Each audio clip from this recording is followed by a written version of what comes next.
Forces. Forces. Forces are pushes or pulls.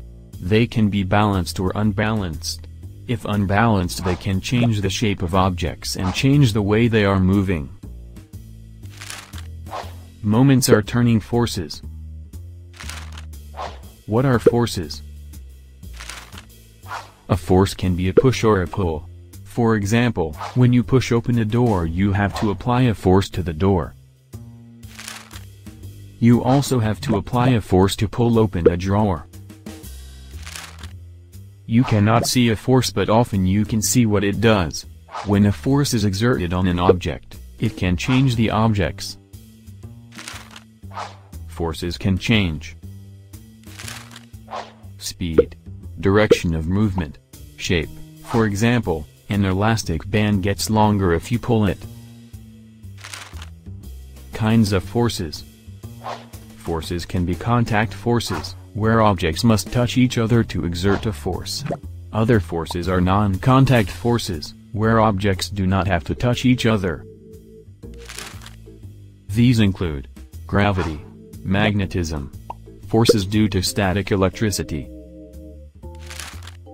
A force meter, also called a Newton meter, is used to measure forces. Measuring forces. Forces can be measured using a force meter, also called a Newton meter. Force meters contain a spring connected to a metal hook. The spring stretches when a force is applied to the hook. The bigger the force applied, the longer the spring stretches and the bigger the reading. Unit of force.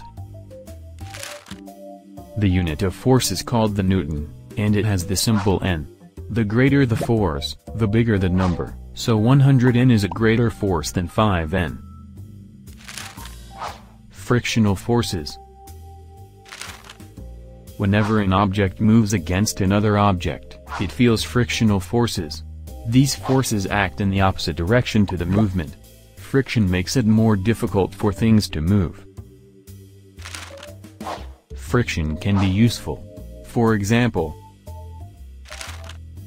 friction between our shoes and the floor stop us from slipping. Friction between tires and the road stop cars from skidding.